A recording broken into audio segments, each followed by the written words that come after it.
Hello, welcome to another episode of Namtaro Talks. I know it's been a while since I made an episode. I have been, let's just say, busy to say the least, and making an episode was not a priority at the time. However, throughout the process, I have been coming up with ideas here and there, but of course the ideas need to be fully fleshed out. You already kind of know my process. I brainstorm and I make outlines. And I know the first topic back after a while is not the most fun, but I would say it's the most relevant at the current moment because it's one of the things I'm going through right now. I can already infer from the title, it is about money dysmorphia. I literally just Googled it and I'm just going to read off the definition real quick. It is a psychological disconnect where a person's perception of their wealth does not align with their actual financial reality. I know I have previously made an episode about money, but this one will go in depth a bit more. However, I will try not to get too personal or review too much details, but I'll only disclose enough just to talk about it, make an episode about it. I guess it helps to kind of outline the episode out, start with why I am making this episode, what kind of triggered it, and what of the financial things I'm currently involved in, and how do I subjectively cope from it. Of course, we already know money should not be a subjective thing. Money is objective. Money doesn't care if you live or die, you get sick or are healthy. Yeah, it's my first episode back. I know I mumble and I speak fast, so give me a break. Okay, we'll start with a little story. And honestly, I should be using this episode to manage my budget or make a spreadsheet or whatever. Maybe I'll do it after I pretty much lay it all out there. Sort through my quote unquote feelings about this first. Anyways, the story is I monitor my checking account as my most liquid account where the money comes in and out the most easily, the fastest. I don't even have I do have a debit card, but I rarely use it to buy stuff. I only use it to withdraw money from the ATM. Yeah, so pretty much when I get paid from my job, it goes straight into this checking account. And whenever I pay off my credit card or my bills or transfer money into any of my other accounts, it's all from this single checking account. I also have a savings account with this bank, but to be honest, that account's kind of a joke. I just leave it there lying around. It was supposed to be the quote unquote backup layer of money in case to cash infuse my checking account, but I already do that with several other accounts, so that may not be the wisest because that may have been the slowest. Let's start with the concept of overdraft. So that is pretty much when you are trying to, well, long story short, money is leaving your checking account, whether you're paying for something, paying off a credit card, paying a bill, or transferring money to another account, like another brokerage account or a trading account or a crypto account. And whenever you do so, you have to have enough money in the checking account. If you don't, you get what's called an overdraft fee. So it's pretty much they're punishing you for not having enough money in your account. And I admit I have gotten it before. It is not too high. It's just annoying, if anything. You know, we don't like paying fees. We don't like paying interest. We don't even like paying taxes. But I recently got that overdraft fee. The lead up to it was really stupid. And I admit somewhat irresponsible on my part.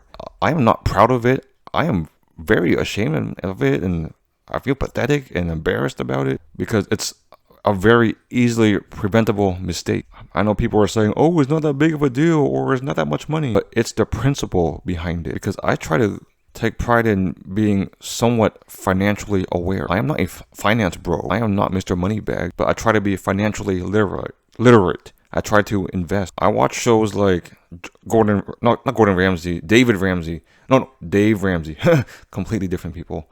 Yeah, that old boomer guy, and also the financial audit with a Caleb Hammer. So sometimes you really watch it more for like the different characters and terrible financial situations you see on the show, and you're glad, oh, that's not me. I am nowhere as in bad shape as they are. Honestly, financial audit is more like a Jerry Springer type of show. I know some of the financial situations on that show get resolved, but it's based on the personality type of the guests on that show. Financial audit. But anyways, I digress. So regarding the nature of my work, first I was part-time at multiple places. I chose to be full-time at one place. However, being full-time at that one place still gave me some leeway to be part-time at a couple places here and there. However, I admit that it gets a little bit difficult to keep track of, especially when they all have different pay periods. Some pays on like specific days of the month, like the 10th and the 25th. Other places pay either the 15th and the 30th. Other places pay on like the 2nd and 4th Tuesday or something. And then you must take into account weekends and holidays. So long story short, I have different amounts of money coming in at different times. But that would also mean I have different amounts of money coming out of my checking account at different times. And I admit I automate most of my payments and transfers. I automate my credit card bill. The funny thing is I actively pay it off myself physically, even though I automate it. It's not really a pastime. I'll be honest, sometimes when I'm bored, I just pay off some bill. Yes, and paying it off is not fun. You see that huge chunk that you gotta pay off, but it is for a peace of mind. I have never had credit card debt. I have never had to pay interest off a credit card. I know there are people who are really good with credit cards and they churn and they get points and whatnot, and they open and they put in a certain amount of money or they spend a certain amount in a certain amount of time to get the point. I could learn to do all that. Some people like keeping track of that and juggling all that. You can kind of already infer based on the money coming in and out of my account. I suck at juggling. I can't even physically juggle 3 balls, let alone money. Well, I have to learn how to juggle money at this point in my life. But yeah, I got the income coming in at the different places I work at. I automate my credit card bills and certain other utilities bills. Then again, I also automate transfers to the brokerage accounts I use to trade options. Yeah, that's right. I admit it. I trade options. I can just call myself that I trade options. I know it's very risky. I know you lose a lot of money.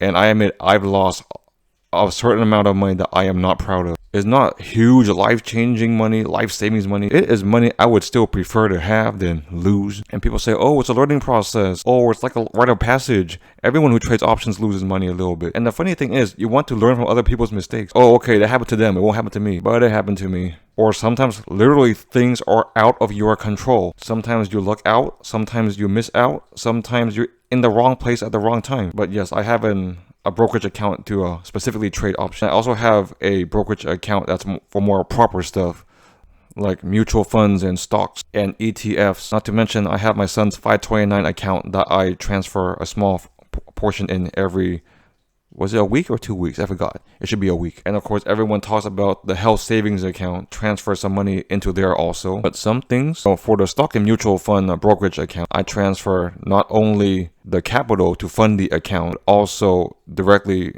buying that fund myself, buying it straight. It's like a set amount every 2 weeks. And it's like a meager amount. I admit, I probably buy too many funds. I know some funds overlap. I said you gotta diversify your portfolio, but that's not probably what they meant.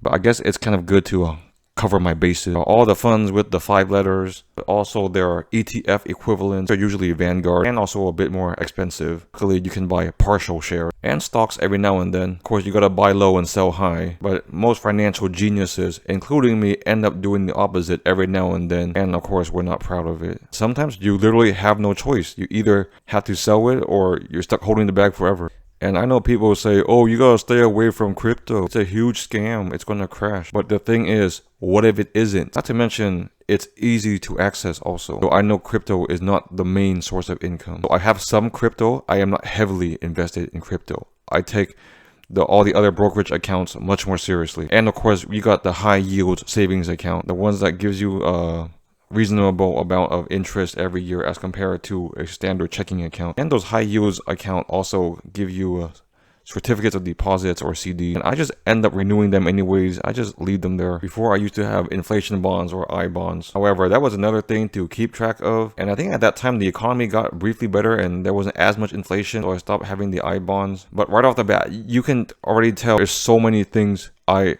transfer money to or invest in.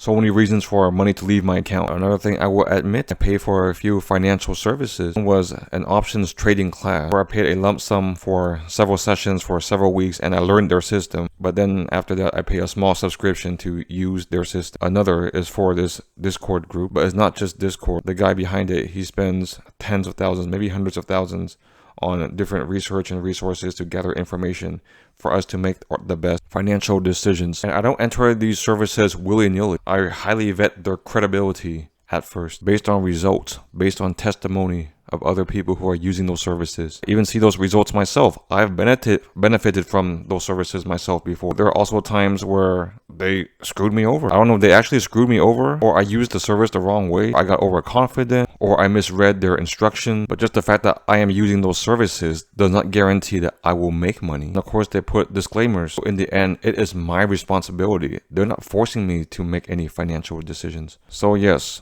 I got the bills, I got the accounts, I got the funds, I got the services where all the money goes out to. And the credit card, of course, a sizable amount of it is for groceries. Sometimes it's leisure, sometimes it's eating out, but it's stuff that you can afford, stuff that you are mindful about. stuff that you can pay off. Yes, but with all this money coming out and in, yes, recently I lost track. I underestimated my checking account. Okay, I meant overestimated. I always get those two words mixed up. Then I kind of, not really panicked, but I thought I had a contingency. I'm like, okay, I got some money in my high yields. I had to like transfer it over to my checking account to infuse it with money. But of course, transferring from the high yields to the checking, especially for when they're from different banks, it takes a long time. Yeah, so I got hit with the overdraft fee. Actually, you know what? I didn't get hit, but I was warned. I was notified. I guess the embarrassing, pathetic thing was I completely forgot that my checking account was initially linked to my parents. We made this account when I was very young. I think we just left it there for a while.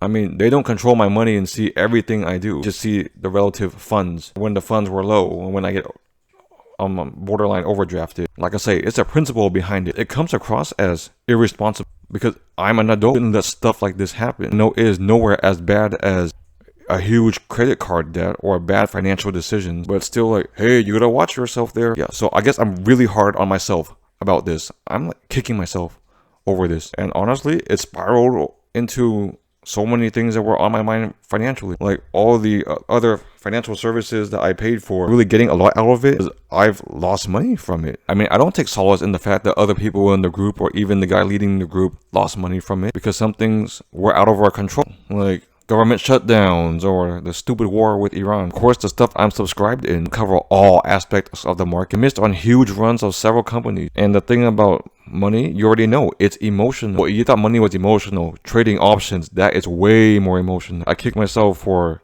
selling too early. I missed a big run. Getting in when it was near the top. The run was pretty much over. There was a short period of time when I tried to trade earnings. Gee, you can imagine how that went. One of the services says, oh, you gotta practice. You gotta do like 50 fake trades first. Which I did at first. Well, not all 50, but a fair amount. I was doing well at it. And I'm like, oh my god, this could be real money. And one of the guys from the services, he says, number one rule is to protect your capital and don't lose money. The money that you make from trading, you do not respect as much as the money you make from working because it comes easy, but it's gone easily also. And I admit, some of us were trading meme coin. I was in on a coin. I was in slightly later than the rest of the guys. Okay, it's not all guys. There were some ladies in there too. But we were up. We were up. It was supposed to be an event that would have shot it to the moon, but it did not because everyone was like cashing out. Not to mention there were a bunch of, they call it vampire coins, like fake coins that resemble the main coin. So I was super up, and then I just pretty much lost it all. It wasn't really my personal money, it was just money that I made from the meme. I just lost all the gains. And there are so many memes out there, and they come fast and leave fast, and they go straight to zero. They are the highest risk, most financially irresponsible things you could probably trade. But when it hits, it hits. More often than not, it doesn't hit. I would rather trade meme coins than do the lottery. I admit I had a sizable amount in my high yields. However, it's just like chunks got hit here and there. Well, not really chunks. It was one major chunk. There was a part of the student loan that I thought I paid off, but apparently I didn't. However, the government kept me in the dark about it for pretty much a decade. So I was like, okay, fine, I'll pay it off. Shut up. And I was like, I need some capital to trade the options. I also need capital to put into the mutual funds and buy stocks on the low. The funds and stocks on the low, that mostly worked out. The options, you already know. I mean, I'm not gonna quit trading options, taking a huge break. Another service that I use, I didn't really pay for, but was introduced to it by my brother. It was using an AI system to trade options. But it also centralized and compartmentalized where all the big money was, where all the whales were, all the open interests were, what stocks were popular and popping at the time. But pretty much right off the bat, that's about 3 financial services. And I pay for 2 of them. It's not like I can check all 3 every day. At one point I did, but it became a pain in the butt. I'm not going to go ahead and disclose my financial situation and standing. But let's just say I am not super poor. I am not in huge debt. I am not super rich. Like, I try my best. We get by. We have enough, or I thought we did. And the good thing is I'm not by myself. I have my wife. But I don't want to use that as a crutch. I know that if I was not with my wife, I would not be taking these risks or making these purchases. We are both fortunate. Our parents, they could help us if needed.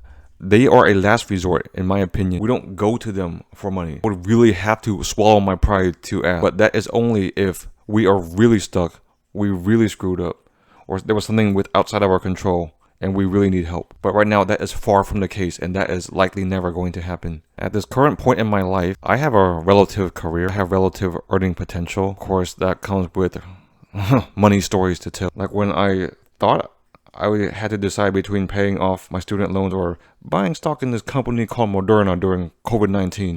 I paid off the loan, and there was another story. I was in the right position when the president announced the initial tariffs. I was in the right position again. One of the financial groups I was in said that crypto would tank, and it did, and I came up. And I was proud of that because I used the money I came up with to give a sizable wedding gift to someone. Then again, let's just say I wouldn't just do that for anybody. That person has to be pretty important for me to give my options winning to. And the thing is, I could spare it. That was the thing about trading options. It made me kind of dream and see different possibilities. I have a friend who's kind of down on their luck. Spent a lot of money and time and traveling back and forth to try to obtain something that is very difficult for them to have. I thought that if I made some money from trading options, I could help that friend out. But now look at me, I can barely help myself out. Honestly, some purchases, I'm kicking myself. I feel guilty. I'm self-flagellating myself. Like, do I really need those Magic the Gathering cards? And truth be told, I don't even spend that much on Magic, though relatively compared to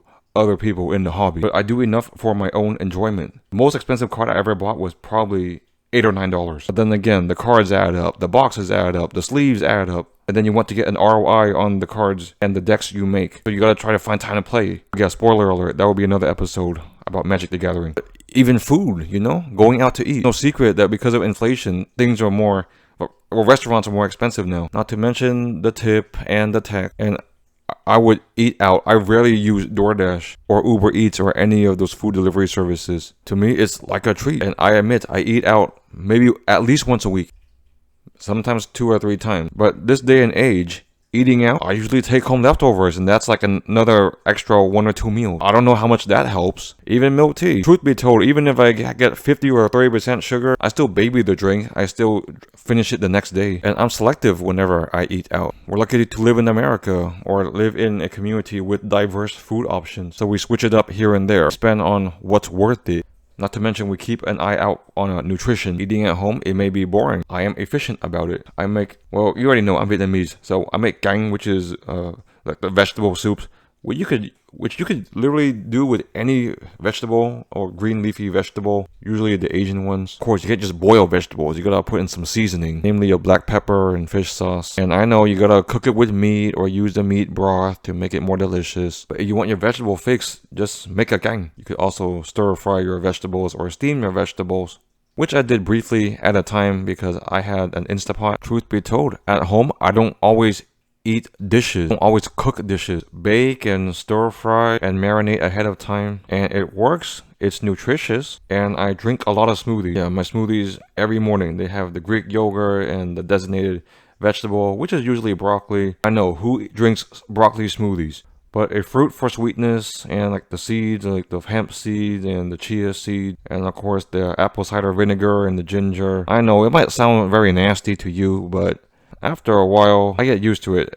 It works for me and it's nutritious. And I know coffee is another expense. I buy the beans in bulk and then I have my own coffee grinder. Sometimes I just buy the grounds themselves. Occasionally I go to specialty stores. The only main store that I would buy specialty beans from is my friend's coffee shop. Other than that, I just get French roast or Colombia, like 3 pounds of it at Costco. I used to drink 1 cup a day, but now it's up to 2 cups. I rarely drink Starbucks. And I like Pete's Coffee, but I rarely drink from there either. Recently, a Phil's Coffee opened up near our home. But I see that more as a treat, if anything. Coffee at home is the way to go. Food at home is the way to go. Make it seem like I eat out a lot, but honestly, I don't. And I'm at least relatively conservative about it. Ooh, I'm a conservative. Well, when it comes to money and food. Yeah, but I don't want to come across as a cheapskate. Whenever there's events or something, I'm willing to put out money to enjoy the event. But I also draw the line to determine what is or isn't worth it. Or if I put forth the money, I have to make it as worth it as possible. Because truth be told, and I admit, I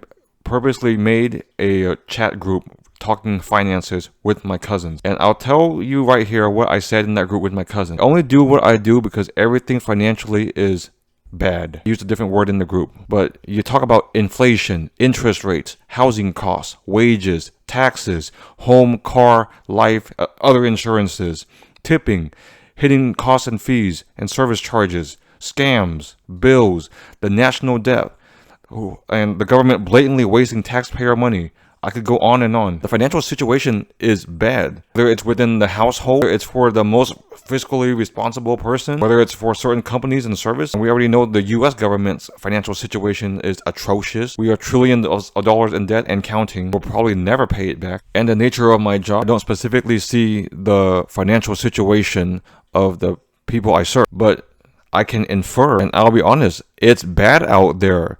A majority of them are worse than where I am. Sometimes it's their fault. Sometimes they don't know better or they weren't taught that. Sometimes it's something out of their control. But it made me think this could easily be me because we live in America. The social safety net sucks. It's deteriorating like every year. We know how it is with unemployment and very limited paternity and maternity leave. Not to mention the healthcare system with privatized insurance. Everything is for profit. Of course, with the current war in Iran, gas is expensive. That's why I have this mantra. I think I said it in the previous money episode where you ask yourself, do I really need it? Do I really need that canvas on my wall? Do I really need that Magic the Gathering card? Do I really need a meal like or Mexican food or Chinese food?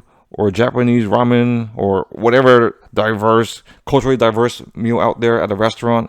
Do I really need that specialty Phil's coffee, or that milk tea, or that pizza? I know I'm talking a lot about food, but do I really need an extra shirt? Like, why can't I just drink water? Do I need to drink Olipop and Poppy? Even though they are healthy and less expensive soda alternatives. Okay, they are more expensive than soda you buy at the stores, but less expensive than soda at a restaurant. Yeah, I never get soda at a restaurant. Do I need to go to a concert? Do I need to go to an anime convention? I could save thousands of dollars.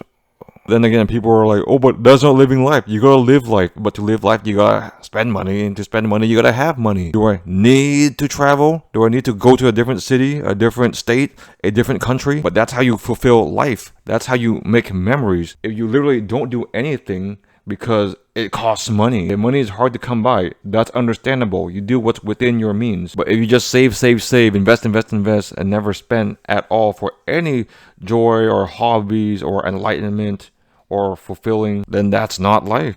I know I'm probably being a big hypocrite about this. I shouldn't be one to preach about this.